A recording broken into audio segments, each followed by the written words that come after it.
주일 3부 예배 나오신 우리 성도님들을 주님의 이름으로 환영하고 축복합니다. 우리의 예배는 하늘과 이 땅의 모범이라고 합니다. 이 땅에서 가장 귀한 시간을 올려드리는 게 우리의 예배이고 천국 가서도 우리가 예배할 텐데 그 천국의 삶과 이 땅에서 가장 최고의 시간이 만나는 순간입니다. 별로 기쁜 얼굴이 아니신 것 같아요.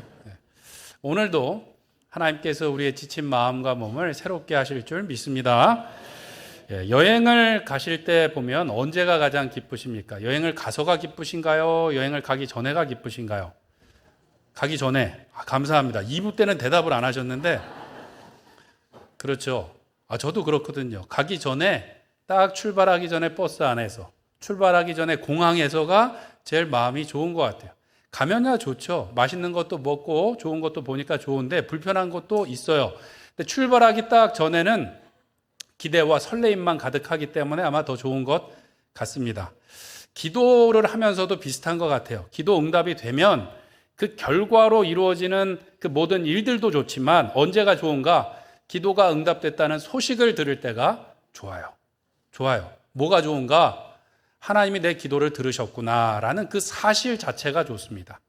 기도 응답으로 이루어진 결과야 물론 좋죠. 그런데 내 기도를 들어주셨구나 하는 그 사실만으로도 우리의 마음이 막 터질 것 같은 감격을 느끼게 되는 것이죠.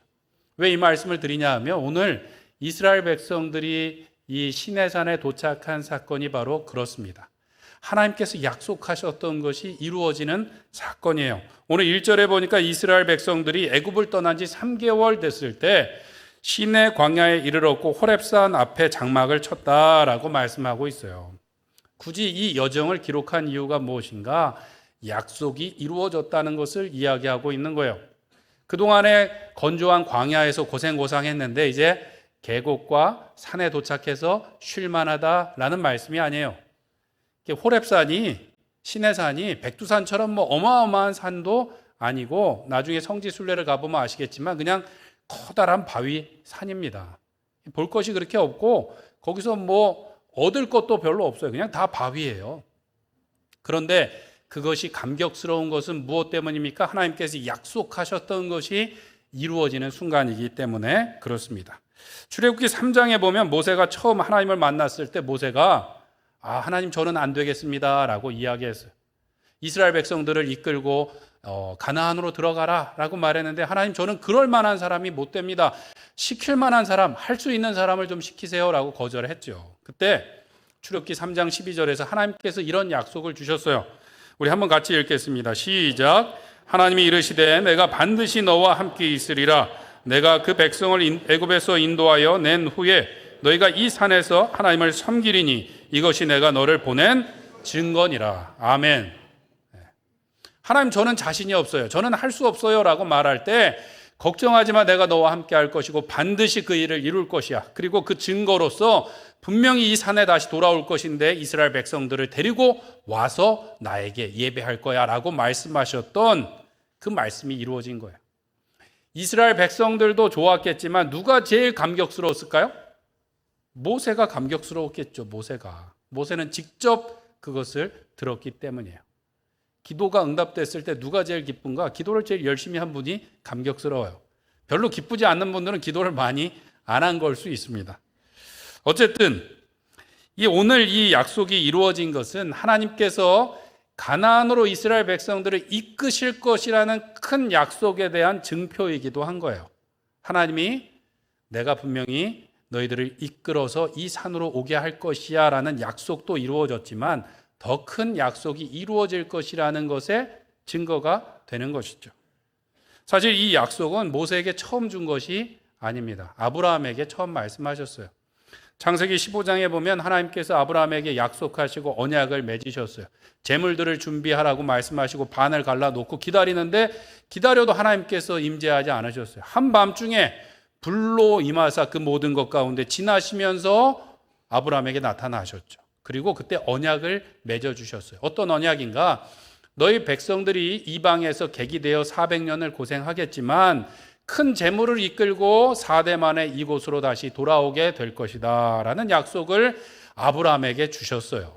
그리고 그것을 모세에게 확인시켜 주셨고 지금 그것이 이제 이루어져 가는 순간입니다.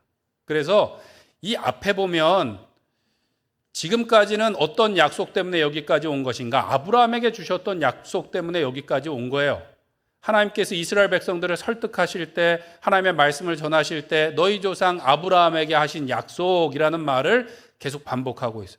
이스라엘 백성들이 그럴 만한 자격이 있어서가 아니라 무엇 때문에요?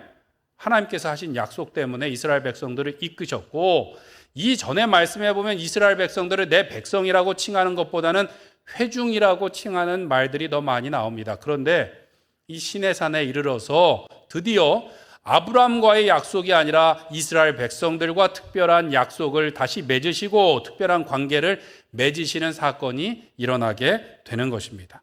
그래서 20장에 보면 우리가 읽은 말씀 다음에 보면 십계명 율법을 주시는 장면이 나옵니다. 그리고 어떤 특별한 관계를 맺으시는가?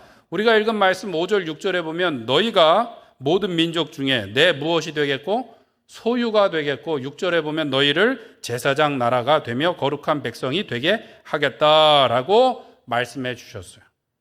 아브라함과의 약속이 아니라 너희들과 다시 약속을 맺어서 너희를 더 특별하게 만들겠다라고 말씀하시는 거예요.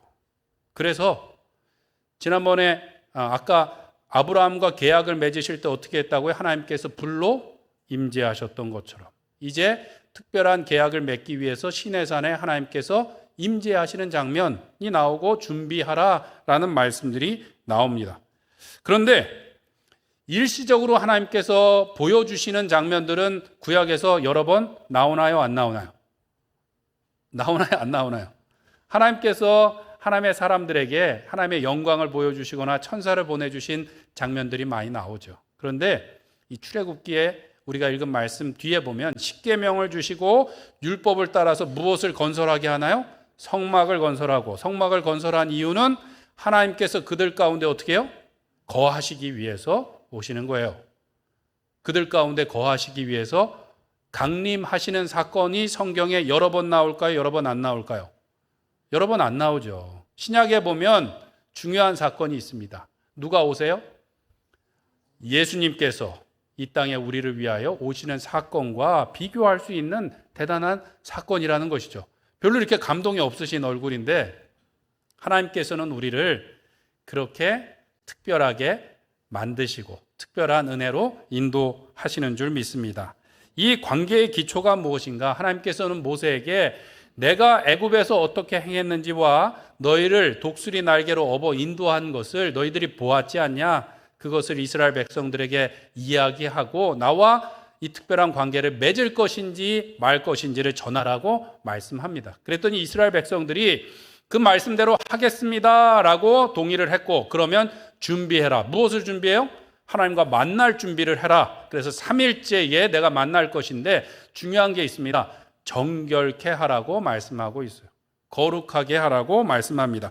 그렇지 않으면 어떻게 될 것이다? 죽을까 하노라. 죽을까 하노라. 이게 특별한 만남을 해주신다 그러고 특별하게 해주신다 그러면서 지금 안 그러면 죽일 거다 이렇게 위협하고 계신 건가요? 그렇지 않습니다. 원래 우리의 상태가 그래요. 우리는 죄인이기 때문에 하나님을 만날 수도 없고 하나님과 특별한 관계를 맺을 수도 없기 때문에 하나님께서 지금 그 자리를 만들고 계신 것이죠. 죄로 인하여 죽을 수밖에 없는 우리였지만 아브라함을 택하사 하나님의 백성들을 일으키셨고 그 역사를 지금 이스라엘 백성들을 통해서 이어가고 계신 것입니다. 하나님께서 놀라운 은혜로 여기까지 인도하셨어요. 더 특별하게 만드신다는 거예요. 이스라엘 백성들에게 어떻게 인도하셨습니까? 지난 3달 동안 광야에서 놀라운 기적을 경험하게 하셨어요. 불기둥으로 구름기둥으로 인도하시고 하늘에서 만나와 메추라기를 보내서 그들을 먹이셨어요. 놀라운 기적을 많이 경험했으니까 감사와 간증과 찬송이 넘쳐야 되겠죠. 근데 이스라엘 백성들은 지난 3달 동안 어떻게 했습니까? 원망하고 불평했죠. 먹을 것이 없다, 물이 없다.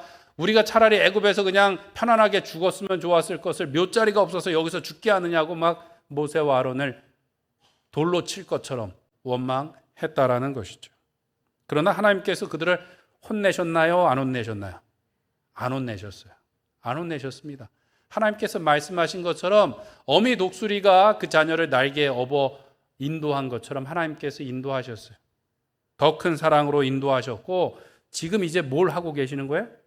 더 특별한 관계로 맺어 나가시는 것이죠. 이게 하나님 방법입니다. 우리는 때로 하나님을 두려워해요. 내가 잘못하면 하나님 혼내시지 않을까? 근데 혼내시지 않을까 두려워하면 좀 잘해야 되는데 잘하지도 않으면서 두려워하면서 하나님 때문이라 그러고 잘못하는 일을 계속할 때가 있습니다.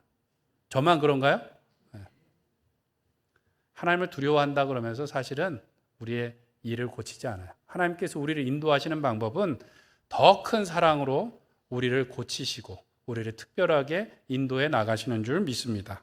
하나님께서 우리를 예수님의 핏값으로 사서 하나님의 자녀 삼아 주셨어요. 큰 은혜를 부어주시사 우리를 여기까지 인도하셨습니다. 예수님을 구주로 고백하는 우리 성도님들 별 경험 없이, 별 체험 없이, 별 은혜를 경험하지 못하고 이 자리에 앉아 계신가요? 그렇지 않죠. 예수님을 영접할 때 눈물 콧물 쏟으면서 하나님께 회개할 뿐만 아니라 감사하면서 왔고 우리의 삶의 여러 순간에 하나님께서 놀라운 기적으로 우리를 보호하시고 인도하시고 채워주셨기에 우리가 이 자리에 있는 줄 믿습니다. 그러면 우리가 날마다 주일에 올 때마다 감격스러워하고 감사해야 되는데 그렇지 못할 때가 있어요. 그냥 억지로 끌려온 것처럼 그런 표정으로 앉아 있을 때도 있고 살아가면서 받은 은혜가 더 큼에도 불구하고 조금만 부족한 게 있으면 불평하고 조금만 어려움을 만나면 원망하고 하나님께 우리의 마음을 쏟아낼 때가 있었다는 것이죠. 작은 결핍에도 우리는 쉽게 실망하고 또 실족하고 우리가 실패했던 경험들이 있다는 것입니다. 조금 어려움을 겪으면 사단이 우리를 흔들어 놓을 때가 있죠. 예수님께 도전했던 것처럼 네가 만약에 하나님의 아들이거든, 네가 하나님의 딸이거든 한번 이 돌로 돈을 만들어 봐 이렇게 말하지 않나요? 하나님의 자녀라고 하는데 왜 돈을 많이 못 벌어? 돈 벌어서 잘 먹고 잘 살아야지 하나님의 자녀 아니야? 라고 우리를 흔들어 놓을 때도 있고 하나님의 자녀라 그러면 여기서 떨어져도 다치지 않을 거 아니야? 왜 자꾸 병 걸리고 왜 아픈 거야? 하나님의 자녀 맞아? 라고 우리를 흔들어 놓을 때가 있다는 것이죠. 믿음으로 승리할 때도 있지만 때로 우리가 실족해서 하나님께 원망하고 불평할 때가 있었습니다. 우리의 신음에도 응답하시는 하나님께서 만약 우리의 원망과 불평을 다 들어주셨다면 우리가 여기까지 올 수 있었을까요? 없을까요? 없었어요. 그건 잘 기억 못 하시죠? 우리의 신음에도 응답하시는 하나님께서는 우리의 불평도 다 들으신다는 걸 우리는 기억해야 됩니다. 근데 그 하나님께서는 그것을 다 듣지 않고 더 큰 사랑으로 우리를 인도하셨어요. 우리는 여전히 부족하고 부끄러운 내 자신을 바라보면서 실망하고 또 우리의 믿음이 작아질 때가 있지만 하나님께서는 오늘도 더 큰 사랑과 더 큰 은혜로 우리를 더 특별하게 만들어 가시는 줄 믿습니다. 어떻게 특별하게 만들어 가시는가? 오늘 본문에도 말씀하셨고 베드로전서 2장 9절에 보면 이렇게 말씀합니다. 같이 읽겠습니다. 그러나 너희는 택하신 족속이요 왕 같은 제사장들이요 거룩한 나라요 그의 소유가 된 백성이니 이는 너희를 어두운 데서 불러내어 그의 기이한 빛에 들어가게 하신 이의 아름다운 덕을 선포하게 하려 하심이라. 아멘. 여전히 우리는 부족하고 연약한데도 하나님께서는 우리를 왕 같은 제사장으로 삼아 주신다라고 말씀하고 있어요. 그의 특별한 소유가 되게 하시고 그의 영광의 빛을 드러내며 아름다운 덕을 선포하게 하시겠다라고 말씀하고 있다는 것이죠.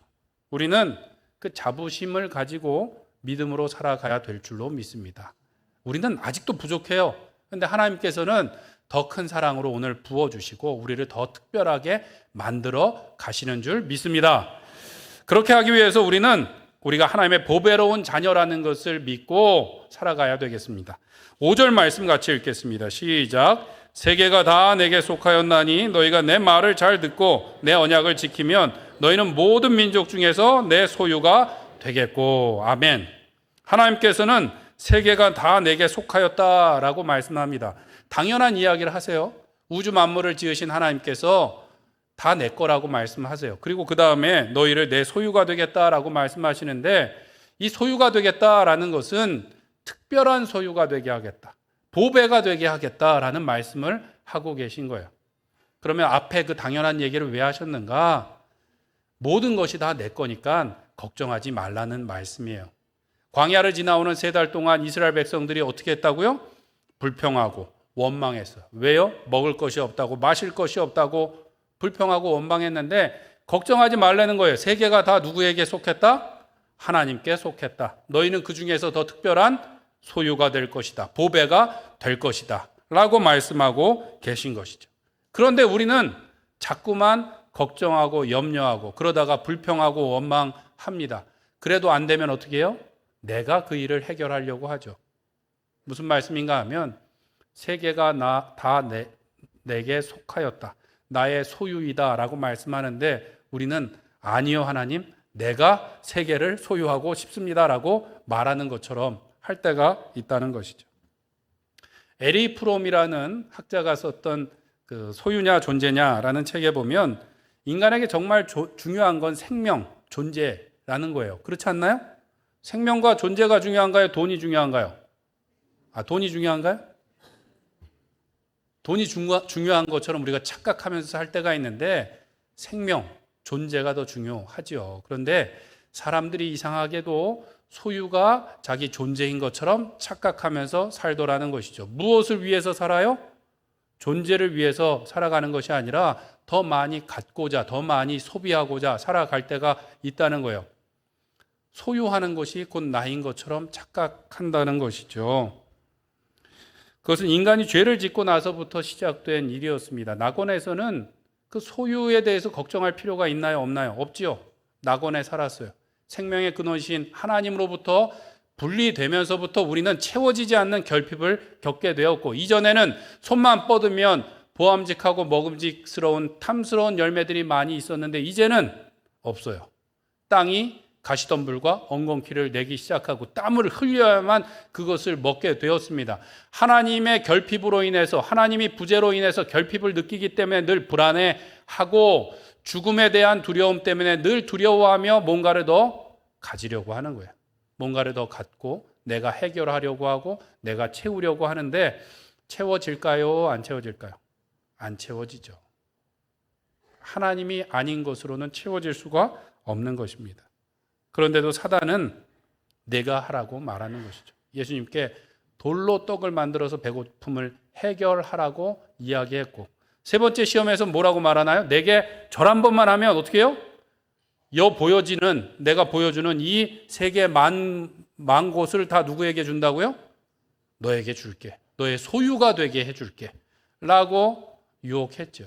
그러나 예수님께서는 사람이 떡으로만 살 것이 아니라 하나님 입에서 나오는 말씀으로 살 것이라고 물리치셨고, 오직 하나님께만 경배할 것이라고 물리치셨습니다.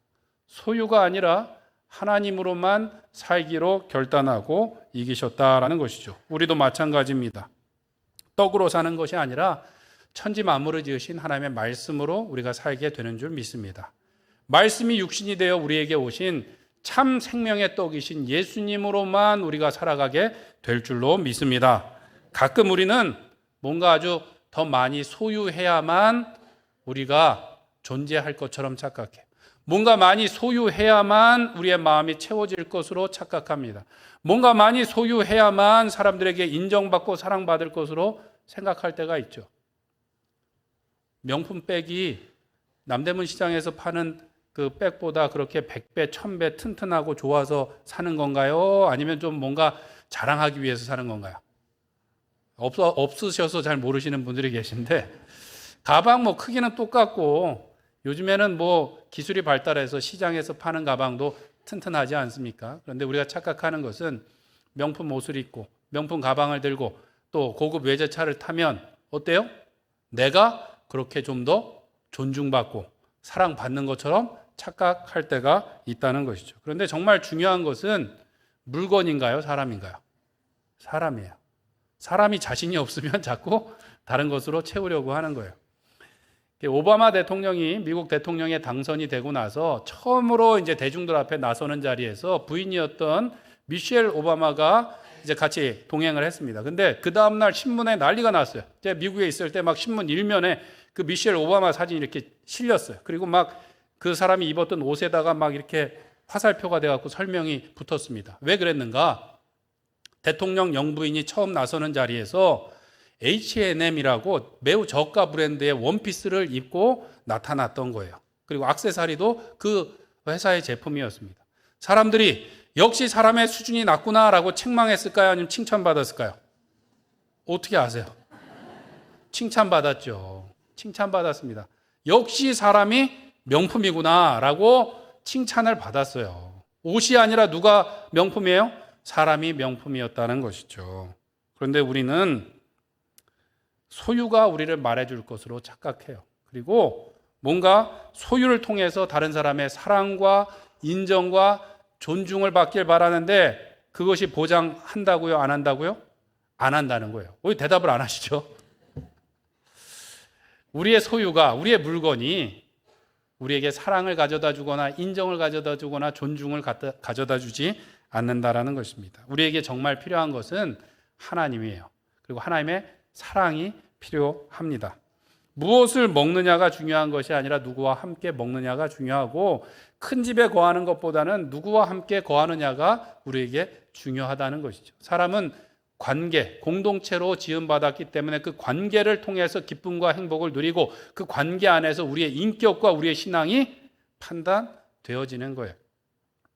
그런데 이 하나님의 사랑 안으로 들어가기 위해서 오늘 읽은 5절 말씀에 보면 한 가지 조건이 있습니다. 내 말을 잘 듣고 내 무엇을 지키면?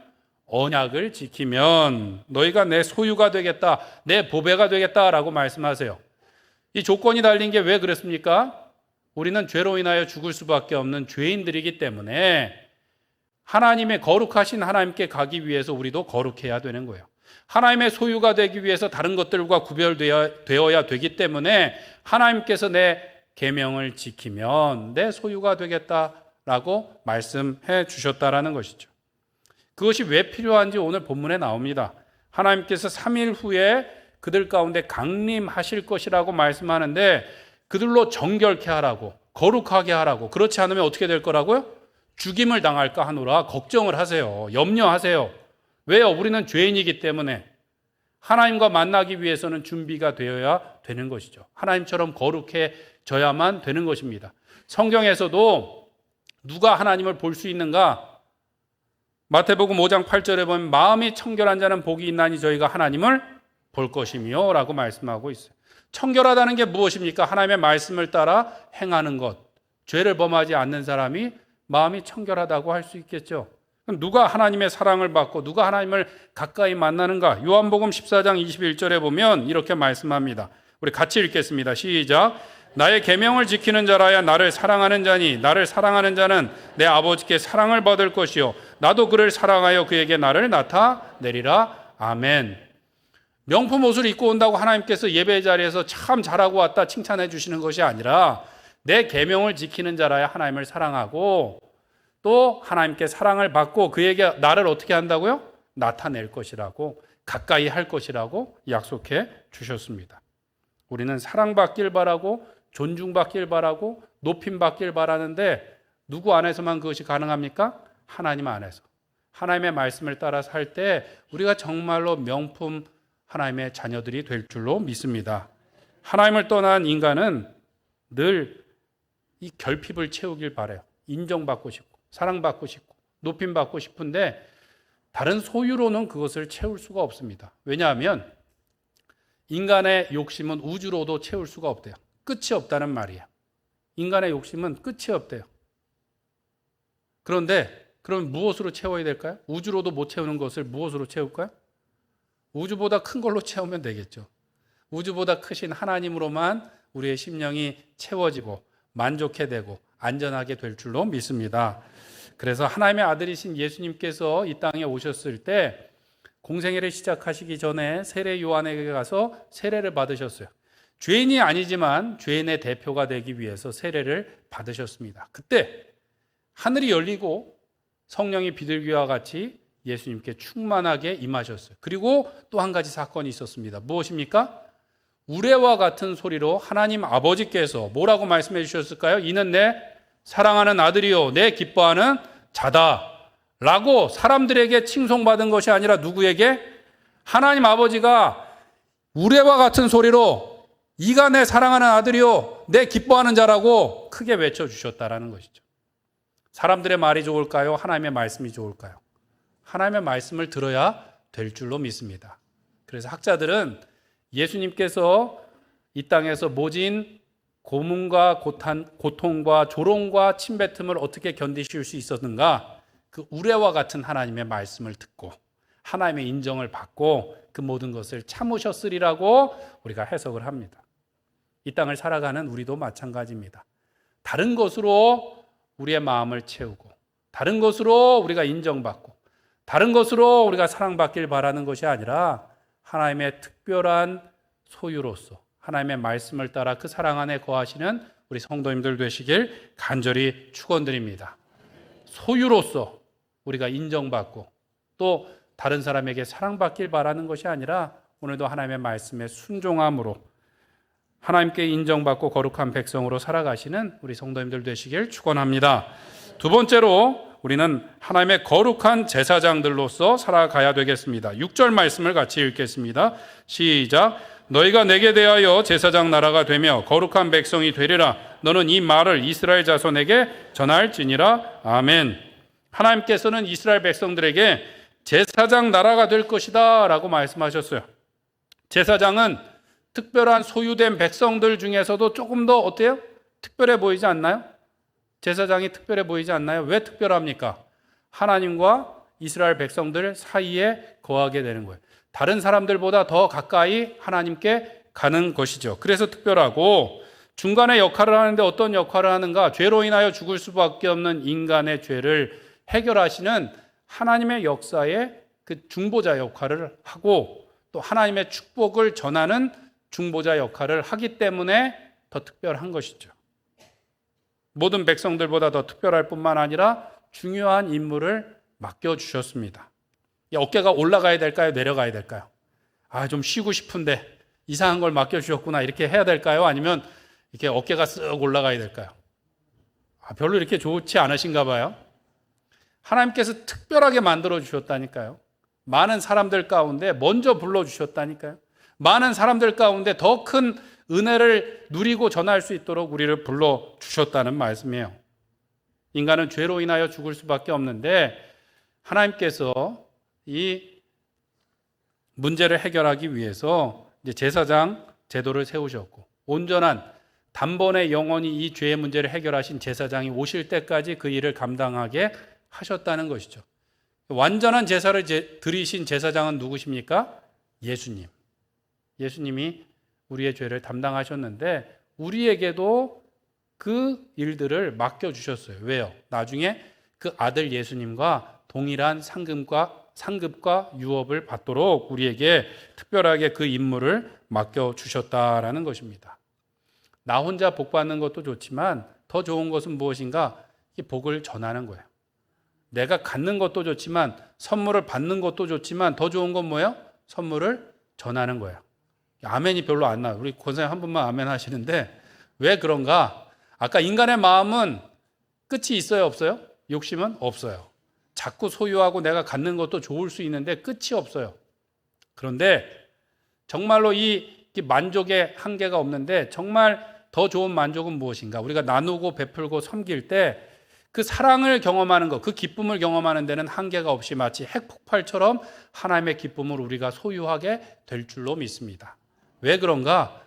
공동체이신 하나님께서 우리를 공동체로 만드셨어요. 관계적인 존재로 만드셨기 때문에 누군가에게 하나님의 기쁨을, 생명을 전하는 것만큼 더 복되고 귀하고 풍성한 은혜는 없다는 것이죠. 우리가 그것을 기억해야 돼요. 하나님께서 우리에게 그 임무를 맡겨주셨는데 여전히 내가 먼저야, 나만 먼저 잘 먹고 잘 살면 돼, 이래 갖고는 하나님께서 주신 복을 우리가 다 누릴 수가 없다는 것이죠. 하나님께서 맡겨주신 이 사명을, 제사장 된 사명을 잘 감당해야 된다는 것입니다. 이스라엘 백성들이 어려움을 당했던 이유가 무엇입니까? 하나님 대신 무엇을 택했어요? 소유를 택했어요. 더 잘 먹고 잘 살기 위해서 우상을 택했어요. 가나안에 들어가서 바알과 아세라를 섬기면 더 많이 소유할 수 있겠다고 생각하고 착각하고 하나님이 아니라 우상을 선택했죠. 또 잘못된 이유가 무엇입니까? 하나님께서 그들을 제사장 나라 삼아 주셨는데 그것을 버려버렸어요. 우리는 선민, 우리는 택함 받은 백성이라고 자기들만 잘 먹고 잘 살길 바랬어요. 이방인들은 뭐처럼 여겼어요?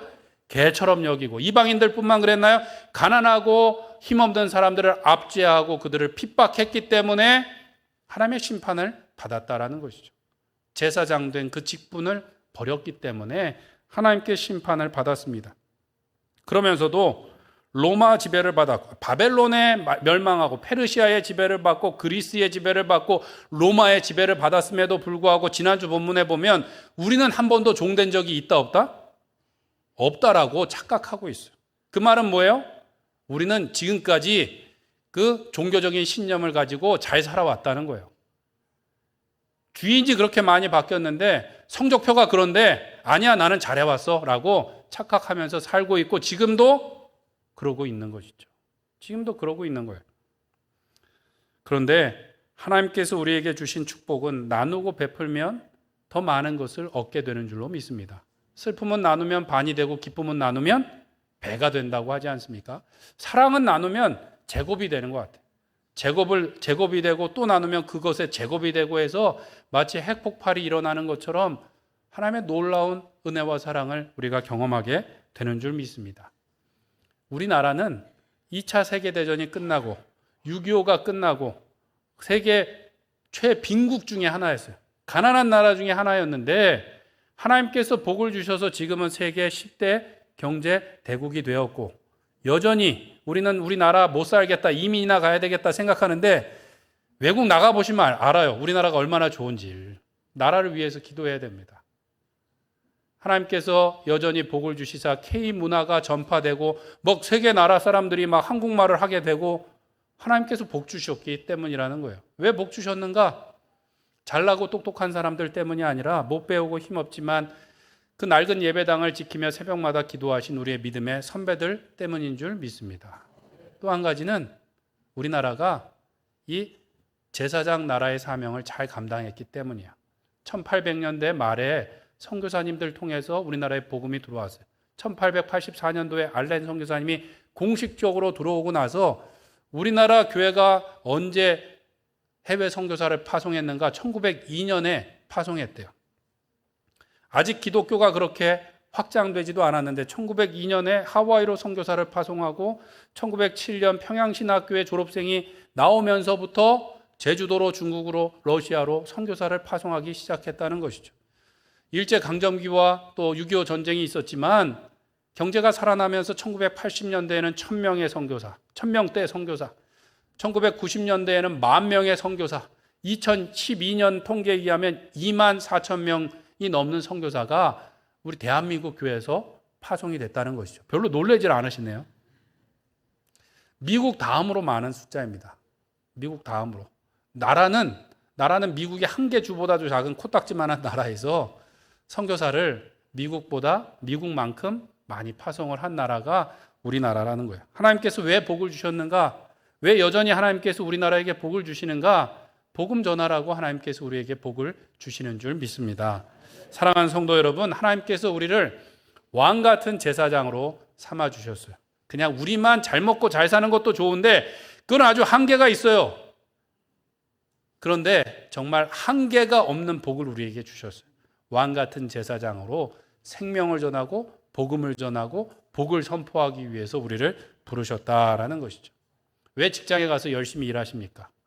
더 큰 집을 마련하기 위해서, 우리의 자녀들을 잘 가르치기 위해서, 내가 잘 먹고 잘 살기 위해서 하는 것도 좋지만 하나님께서는 그보다 더 큰 계획이 있다는 것이죠. 하나님의 나라와 그 의를 위하여 우리가 헌신할 때 우리가 생각했던 것보다 더 큰 은혜와 복을 우리에게 맡겨주실 줄 믿습니다. 자녀들을 다그쳐갖고 학원에 보내시는 이유가 무엇인가요? 나중에 자라고 나서 입에 풀칠이라도 하고 살라고 그렇게 학원 보내시나요? 이미 포기하셨나요? 고등학교 가보니까 아이가 가망이 없다는 것을 알고 그래 기술 배워서 그냥 밥이나 먹고 살아라 이렇게 이야기하시나요?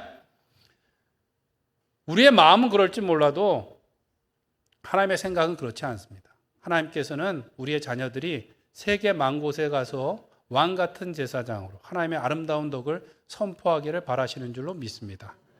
우리의 직업이 무엇이든지 우리의 삶의 자리가 무엇이든지 우리가 사람을 낚는 어부요, 사람을 낚는 사무원이요, 사람을 낚는 기술자로 우리가 쓰임받게 될 줄로 믿습니다. 바라기는 우리의 모습을 보면 볼품없지만 하나님의 그 큰 계획을 바라보며 나가기를 소원합니다. 지난주에 저희가 두 번째로 의료 선교를 갔다 왔어요. 첫 해에 갈 때도 우리 김동수 집사님을 통해서 제약회사에서 약품을 기부받았는데 뭐 조금만 주시면 되겠습니다 그랬는데 큰 차가 와서 막 5바레트를 내렸어요. 가격으로는 1억이 넘는 액수였습니다. 그러니까 돈이 나오면 하여튼 와 이렇게 하시는 것 같은데, 작년에 잘 나누고 베풀었더니 올해는 너무 많아서 그 처리하기가 힘들었으니까 제발 조금만 기부받아 주세요. 그래 조금만 해달라 그랬는데 이번에는 2억 원어치가 이렇게 기부받아서 역시 무슨 말씀인가요? 우리가 나누고 베풀 때 하나님께서 더 큰 것을 맡겨주실 줄 믿습니다. 사랑하는 성도 여러분, 우리가 하나님의 거룩한 소유요 또 제사장 된 나라로서 살아가기를 소원합니다. 우리가 목표를 낮게 잡는 것이 아니라 우리의 일하는 것이나 우리의 자녀들을 하나님께서 사용하여 주실 줄 믿고 오늘도 우리가 기도하며 또 그 사명을 잘 감당하며 나갈 수 있기를 소원합니다. 하나님의 특별한 소유로서 말씀을 따라서 하나님의 사랑 안에 거룩한 백성으로 거하기를 소원합니다. 이 세상에 썩어질 것으로 나를 치장하며 그것으로 사랑받고 존중받기를 바라는 것이 아니라 하나님의 말씀을 지킴으로 하나님께 존귀한 자녀요 이 땅 가운데서 높임을 받는 하나님의 자녀로 살아가며 또한 왕같은 제사장으로서 그 사랑을 전하고 생명을 전함으로 더 큰 기쁨과 복을 누리시는 우리 모든 성도님들 되시길 간절히 축원드립니다. 기도하시겠습니다. 우리